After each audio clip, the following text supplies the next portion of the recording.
What's up, everybody, and welcome back to another episode of Clint's Hot Props. We're talking UFC 318. What we do is run back over the card, and we focus specifically on prop plays.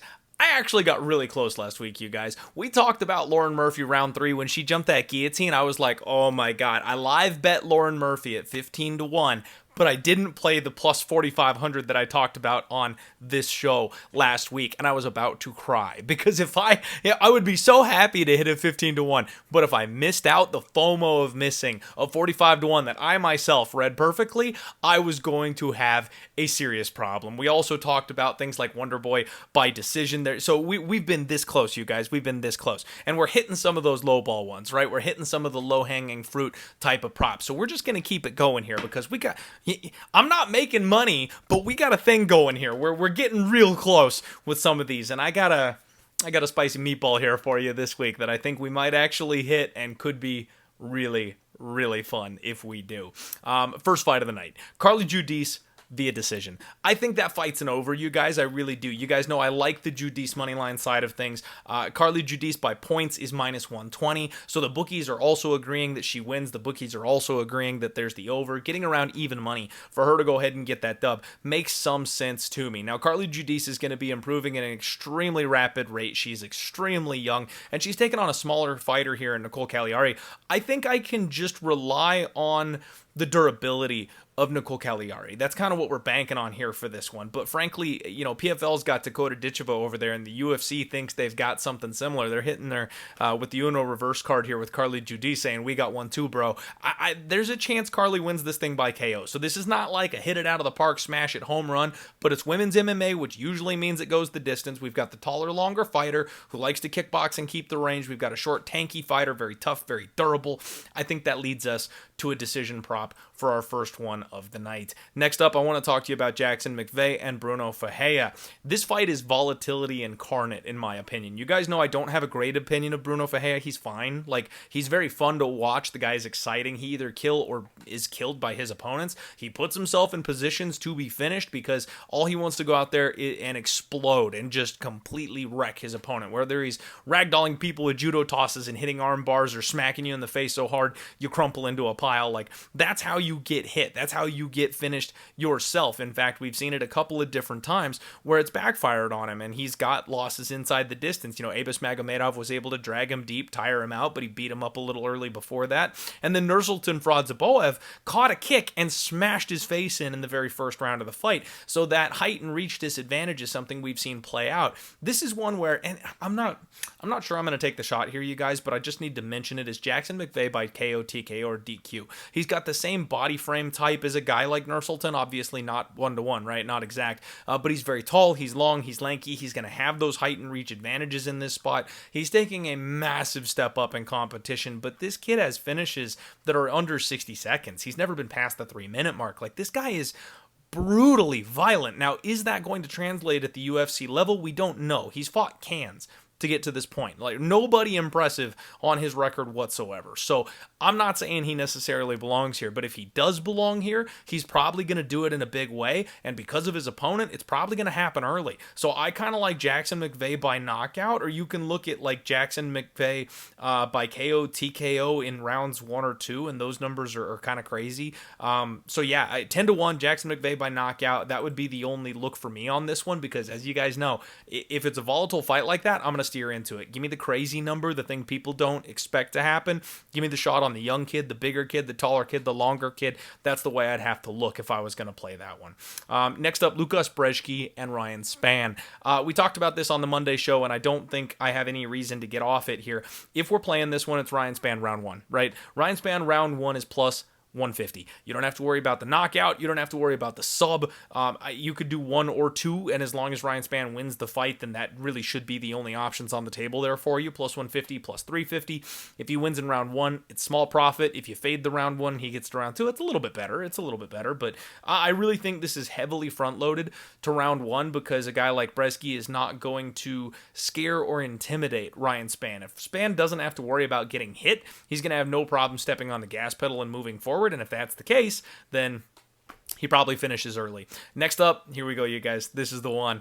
We have got Marvin Vettori taking on Brendan All in Allen. And I mentioned it on the Monday show. I posted my hype reel online. I know I already look crazy to a lot of you pulling this one here, but I truly believe that Marvin Vettori is going to knock Brendan Allen out. Now, we've seen Brendan Allen hurt on the feet many, many times, right? The guy's chin has been checked. He's been knocked out before. I personally question his heart. That's kind of a bigger issue here for me, is I actually think that when he gets tired, he tends to fall apart. Yes, he's faced some higher level guys like a Nasruddin Imavov. He was very competitive with him early. Yes, he went 5 rounds with a guy like Chris Curtis, but we saw later in that fight where he was really, really struggling with this dude that just refused to go away and refused to get off of him. When he can't grapple, when he can't control the grappling of a fight, he really, really struggles. He can cause guys like, gas bags like Andre Muniz to tire out, and then he can beat them in the grappling because that's really where he shines.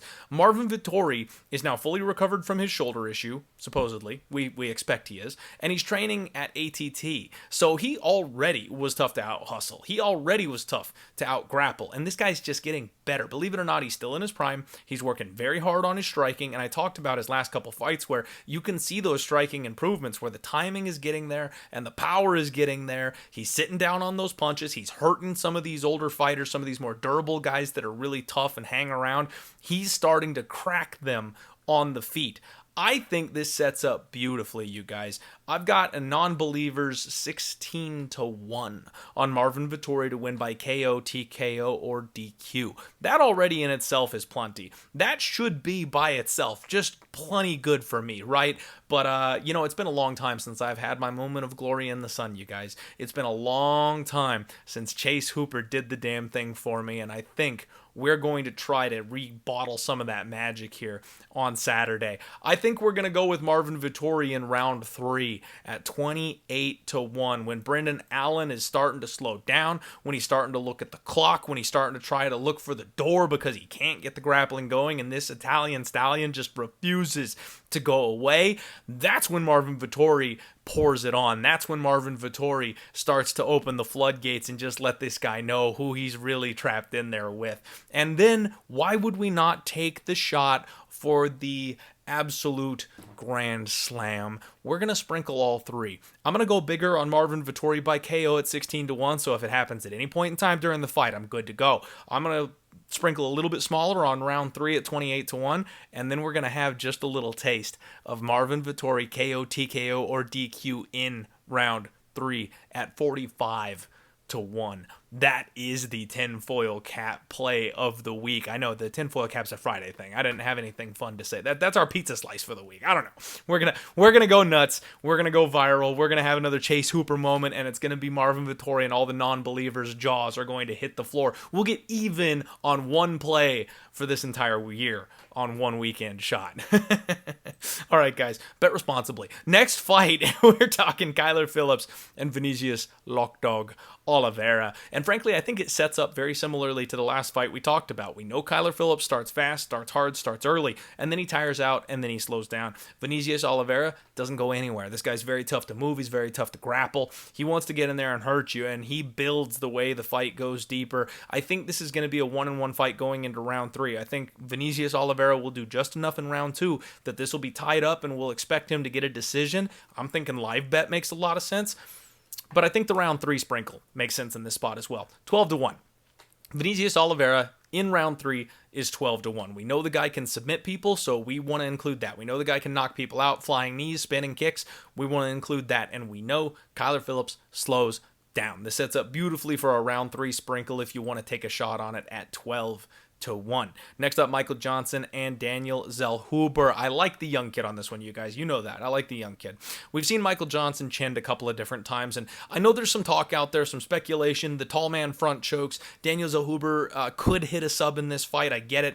But I really feel like if he shows out in this one, I kind of feel like old man Michael Johnson is just going to collapse to some extent. It's going to be one of those running away type of knockouts, a big knee, a big kick where he falls backwards, right? Like, I feel like you get a lot of those front chokes when you hurt somebody, you rough them up, you tire them out, and then they come in trying to level change, right? That's what I thought Kennedy Nzechukwu would do last week. I talked about the sub prop on that one.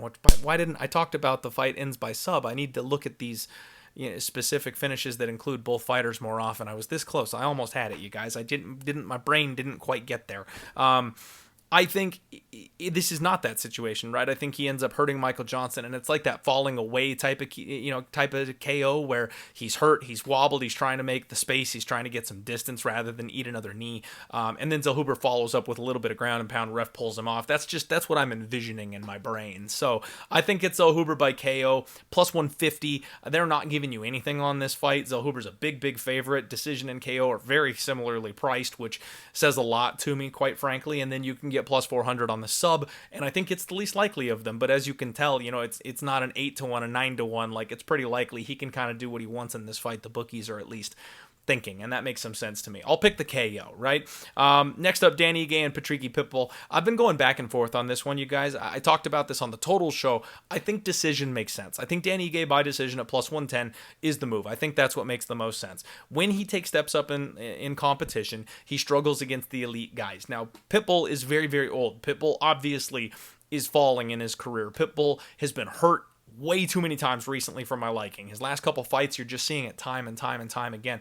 But we can't count out the fact that he just went 15 minutes with I don't want to call him a title challenger, right? Yair Rodriguez sucks, but he did go 15 minutes with Yair Rodriguez, credit where it's due.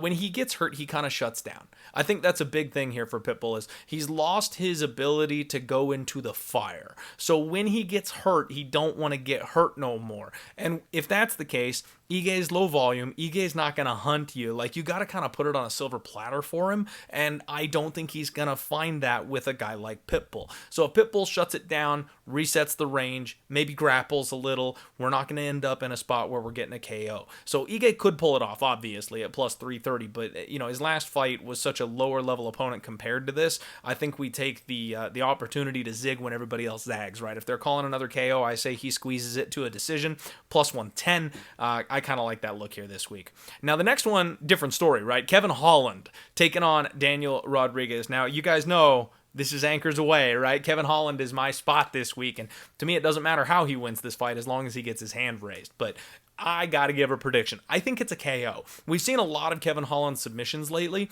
Daniel Rodriguez has a very underrated grappling game. He's very tough to out-hustle when it comes to his grappling. Little underrated for the wrestling, except this is not it's not a thing he goes to super common. He's pretty opportunistic with like his choke attacks, and you got to watch out for them. He's got the long arms like Kevin Holland does, so he's got a sneaky guillotine on him, stuff like that. But I think Kevin Holland's savvy enough and also big and strong enough at 170 not to get bullied in the grappling against a guy like D-Rod. So we're going to end up with a striking match. And similar to the Zelhuber thing, I think Kevin Holland wants to win the fight by knockout. If he's at all able, he likes the way it feels. He's a bit of a bully. He wants that big show, the highlight, show the replay. And what we've seen from Kevin Holland as he's been getting serious is he's really going out there and putting on a show against some of these guys. He just got an anaconda choke on Vicente Luque. Now, we know Luque has a problem with the anaconda Darce choke series, right? Like, that's always been an issue for Vicente Luque. I think Kevin Holland zigs and zags and mixes it up. He got Gunnar Nelson with a decision. He got Vicente Luque with an anaconda. I think he's going to knock out Daniel Rodriguez. I think he's just going to be too young, too fast, too long, and those hands are really accurate. So kind of expect him to knock him out and then follow up with some big-time ground and pound once Daniel Rodriguez can't take it. Last couple ones here, you guys. Do me a favor, hit that like button, please. Get subbed if you're not already. Paulo Costa and Roman Kopylov. I kind of think this is a Paulo Costa by decision spot, you guys. I'm not going to lie. I think this is a Paulo Costa by decision spot. So Paulo's got good volume. He's very tough. He's very durable. He's very big. He's strong. We know all this, right? And I wouldn't be surprised whatsoever if he misses weight and cheats a little bit to make sure he's got an advantage in this fight. Kopylov's a guy who's done very well recently. Kickboxer turned MMA fighter. We talk about this every single time he gets in there. But at the end of the day, what works well against this guy is if you can push the grappling pace on him, he can be had when it comes to his grappling, right? Now, he usually, when he gets out grappled, ends up getting tired and getting submitted. So the Paulo Costa 16-1 sub, not gonna lie, you guys. I looked at it because He's taken on a guy who, when he gets taken down and when he gets tired, he gets subbed. But realistically, I think this looks a little bit more like the Albert Duraev fight from a while ago, where you see Paulo Costa mixing it up with him on the feet a little bit, level changing when he needs to. And then even though Paulo Costa is a black belt, where that sub kind of could, come into play, dude's only got one submission on his entire record. Everybody else he goes to decision with. But I think he could maybe low-key hit some takedowns here and maybe bully a guy like Kopylov up against the cage, burn some clock, slow the time down. And then the striking should be relatively even, because Kopylov tends to be just a little bit low volume, especially if he's getting pressured. You crowd the kicker, you walk forward, make him go backwards. I think that strategy works out well for Paulo Costa, and I think he can pull the upset here, and I think plus 400 for him to win by decision is not at all an insane take. Main event time, you guys. Holloway and Poirier. Oh, baby. So I know everybody and their mom is on that Poirier sub, right? Everybody wants him to be silly, jump that ghillie for his last fight. Get your hand raised, get the guillotine that everybody was looking for, go out on top, right off into sunset, cash everybody's exact method via guillotine tickets. Like, that's what the whole world is cheering for here. Frankly, you guys, I think this follows the same pattern as every single other retiring fight ever, right? There's nobody that goes out on top. There's only been, two guys to do it. And frankly, it's a very exclusive club and a very, very short list. I don't know that Dustin Poirier is going to be lucky enough to be on that exclusive list. I think Max Holloway is the younger, taller, longer fighter, the guy who is very clearly improving in his last couple of fights, the guy with a little bit more elite gas in the tank at this stage of their careers. I think he's going to be the one that gets his hand raised here. Not shocking to anybody. The BMF title stays active and relevant in the UFC, right? That's what I think is going to happen here. And in fact, I actually kind of think he's going to hit that Uno reverse card on Dustin Poirier. What happens in a lot of Dustin Poirier's fights is he gets his back taken and he gets choked out. We have seen Max Holloway mixing in his grappling a little bit lately. We have seen him coming up with new game plans to counter his opponents in ways we're not expecting. Like, look at the Justin Gaethje fight, for example. Before that big, massive knockout at the very end of the fight happened, he was chipping away at Justin Gaethje with this weird little spinning shovel back kick thing that we were like, the hell is he doing? But he kept doing it. And Justin Gaethje, every time he tried to counter Max Holloway, was right in range for this just perfect weird little kick that just kept on hurting him. And it was really frustrating him. It was chipping away at his durability. It was chipping away at his cardio. It was extremely effective. Might have been the reason Max found his way to a finish in that fight, because Justin was not himself by the end of that fight. I think you could see something similar here. After sizing up and spending a couple years getting accustomed to being a 155er, instead of jumping up on short notice for God knows what reason, I think we'll have a more filled out version of Max Holloway here in this fight. I think we have a more damaged version of Dustin Poirier, and I also think we have a Max Holloway who's more likely to look at different avenues of victory if they present themselves. And Dustin Poirier has been tapped out 4 times, you guys. Like, this guy regularly gives up his back and gives up the choke, especially the deeper the fight goes if he can't hang.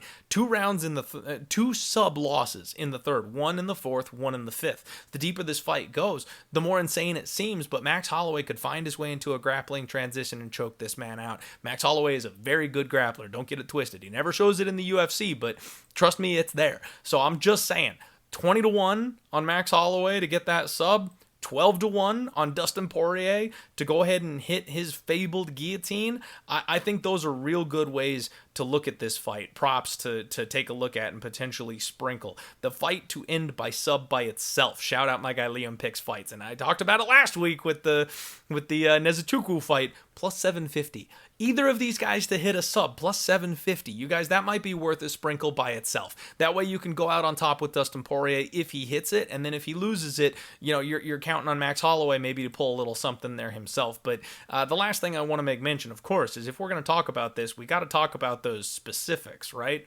Oh, good Lord. Oh my goodness. Holloway by sub in round 3 is 80-1, sub in round 4 is 90-1, and sub in round 5 is 100-1. My goodness. It's going to be real tough for me not to sprinkle those now that I've talked about them on the show. That is Clint's hot props for UFC 318, you guys. Always bet safely and responsibly. Never risk more than you can comfortably lose. I hope you guys stack absolute piles, and I'll see you tomorrow for the Sharp Action Report as well as the undefeated post-weigh-in show. Let's roll.